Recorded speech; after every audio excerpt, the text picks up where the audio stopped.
माँ, मैं स्कूल जा रहा हूँ। बेटा, तुमने अपना खाना लिया कि नहीं? हाँ माँ।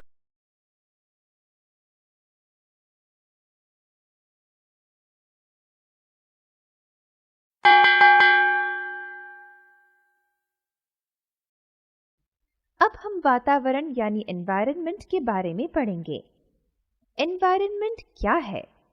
जहाँ प्राणी जीते हैं उस सहज प्रदेश को एनवायरनमेंट कहते हैं, यानी आपके चारों तरफ। कभी हम एनवायरनमेंट की बातें करते हैं तब इकोलॉजी, इकोलॉजिस्ट जैसे शब्द मिलेंगे। इन शब्दों का क्या मतलब है? प्राणी और उनके रहने के प्रदेश के बीच के रिश्ते के बारे में जानकारी देने वाली साइंस इकोलॉजी है। जो साइंटिस्ट इकोलॉजी पढ़ते हैं उन्हें इकोलॉजिस्ट कहते हैं। एनवायरनमेंट की रक्षा करनी चाहिए या एनवायरनमेंट बचाओ या हरित वातावरण करो आदि हम क्यों सुनते रहते हैं? बचाने के लिए इसमें क्या हुआ? इसे किनसे रक्षा करनी है? पहले कुछ कॉन्सेप्ट सीखेंगे। जो चीज जीव कोटि को हानि पहुंचाते हैं उन्हें पानी या वायु या हवा या मिट्टी में छोड़ना प्रदूषण कालुष्य कहते हैं। हानि पहुंचाने वाली चीजों को प्रदूषक पोल्यूटेंट कहते हैं। धीरे धीरे ये पोल्यूटेंट्स वातावरण को जीने के लायक नहीं बनाते। तो कालुष्य पर्यावरण की एक बड़ी समस्या है। कालुष्य के 4 प्रधान वर्ग हैं। 1. वायु कालुष्य या वायु प्रदूषण। 2. जल कालुष्य। 3. ध्वनि कालुष्य और 4. धरती कालुष्य। पहले वायु कालुष्य के बारे में देखें। हवा किनसे खराब या कलुषित होती है? बिजली के स्टेशन, फैक्ट्री, चिमनी या मोटर गाड़ी में ईंधन जलाने से धुआं और गैस आकर हवा में मिलने से वायु प्रदूषण होता है। तो पानी कैसे कलुषित हो रहा है? फैक्ट्री या खेती-बाड़ी के द्वारा छोड़ा हुआ व्यर्थ, कभी कभी घरों या अस्पतालों से आने वाला गंदा पानी जल प्रदूषण के मुख्य कारण है। फैक्ट्री या मोटर गाड़ी या लाउड स्पीकरों की ध्वनि से वातावरण में ध्वनि कालुष्य होता है। जब भी आपने टीवी देखने या कंप्यूटर गेम्स खेलते समय ज्यादा शोर किया तो आप भी ध्वनि कालुष्य के जिम्मेदार बनते हैं। कुछ मानव कार्य भी एनवायरनमेंट को नष्ट करते हैं। पेड़ों की कटाई और वनों को साफ बनाकर नगर निर्माण करना और उधर खेती करने से एनवायरनमेंट को हानि होती है। वातावरण को हानि पहुंचाना और एक मानवकृत काम शिकार करना, आहार या कपड़े या खूबसूरती देने वाली चीजों को बनाना, जानवर और जलचरों को मारना आदि। अब हम तरह तरह के कालुष्यों के बारे में पता लगाएंगे। इस विषय पर एक मुख्य प्रक्रिया ग्लोबल वार्मिंग के बारे में जानना जरूरी है। ग्लोबल वार्मिंग क्या है? ये कैसे होता है? जब भी धूप होने से धरती गर्म होती है, इसमें से थोड़ी सी धरती लेती और बाकी गर्मी वापस छोड़ती है। इसे रेडिएशन कहते हैं। लेकिन हवा में प्रदूषण के कारण ये रेडिएटेड गर्मी सीधा आकाश में जाने के बजाय वातावरण में ही रह जाता है। इसी कारण से धरती दिन प्रतिदिन गर्म होती रहती है। यह ग्रीन हाउस इफेक्ट जैसा ही है, मगर इसका पूरा उल्टा है। ग्रीन हाउस प्रभाव द्वारा सूर्य की गर्मी एक जगह इकट्ठा करने से ठंडे प्रांतों में पेड़ पौधों को जरूरती गर्मी मिलेगी। यह ग्लोबल वार्मिंग जैसा ही गर्मी देता है, लेकिन इसका प्रभाव अच्छा होता है। तो ग्लोबल वार्मिंग में क्या होता है? आपको पता है कि धरती पर ज्यादातर पानी होता है। ग्लोबल वार्मिंग के द्वारा पहाड़ों का बर्फ के टुकड़ों में पिघलकर नीचे आने से धरती का पानी काफी बढ़ जाता है। इस असंतुलन की वजह से बाढ़ होते हैं। ये मानव जीवन के लिए बड़ा खतरा है। धरती के चारों ओर कंबल जैसी ढकी हुई हवा को वातावरण यानी एटमॉस्फेयर कहते हैं, जो कई परतों से बनी है।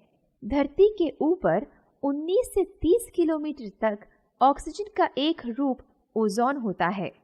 ओजोन वातावरण में ही बनता है और 50 किलोमीटर तक व्याप्त हो सकता है।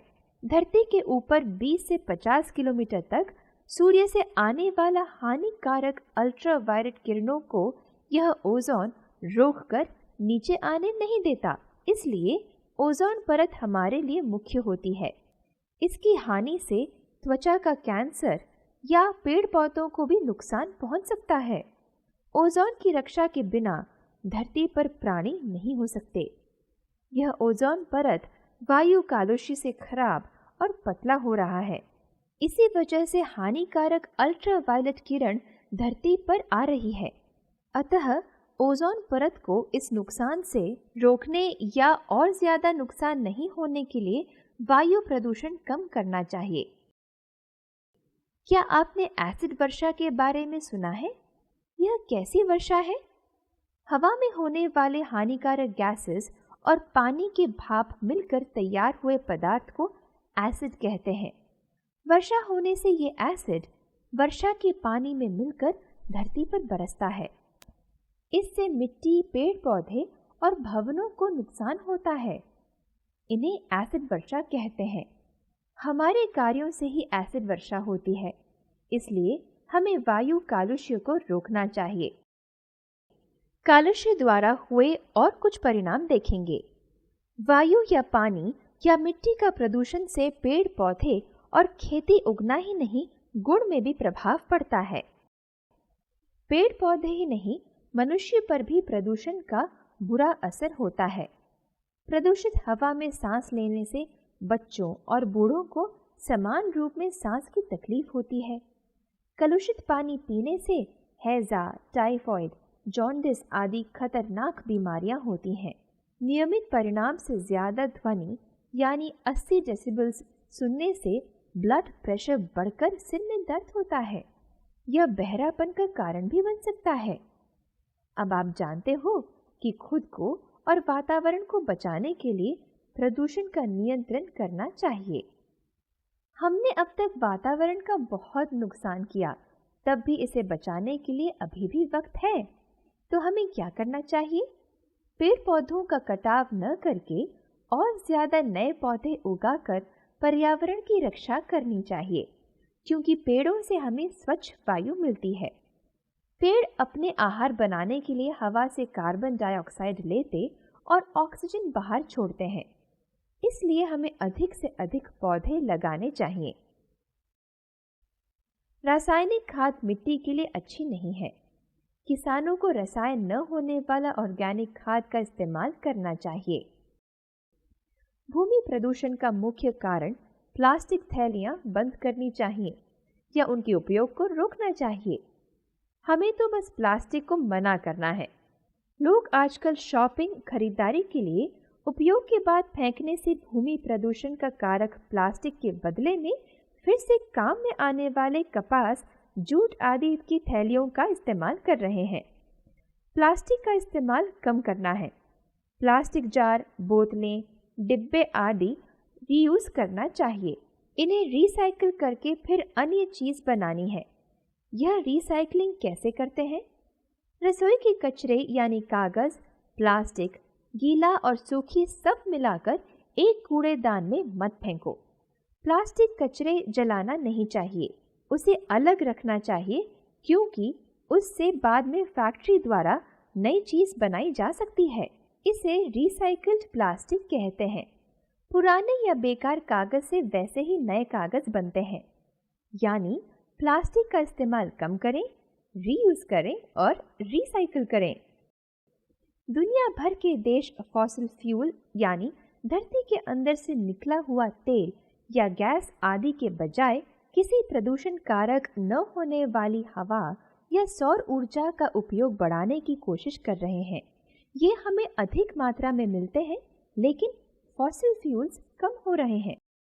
नाली का गंदा पानी झील, नदी जैसे पानी के स्रोत में छोड़ना नहीं चाहिए। ऐसा करने से पानी कलुषित हो जाएगा।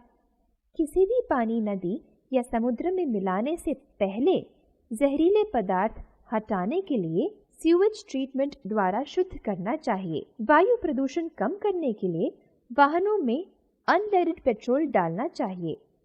तो धरती को बचाने के लिए हम बहुत कुछ कर सकते हैं। वातावरण की देखभाल शुरू करने के लिए अब भी समय है।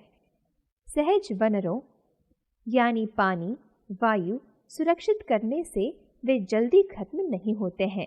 वे खत्म होने से हम भी नहीं जी सकते।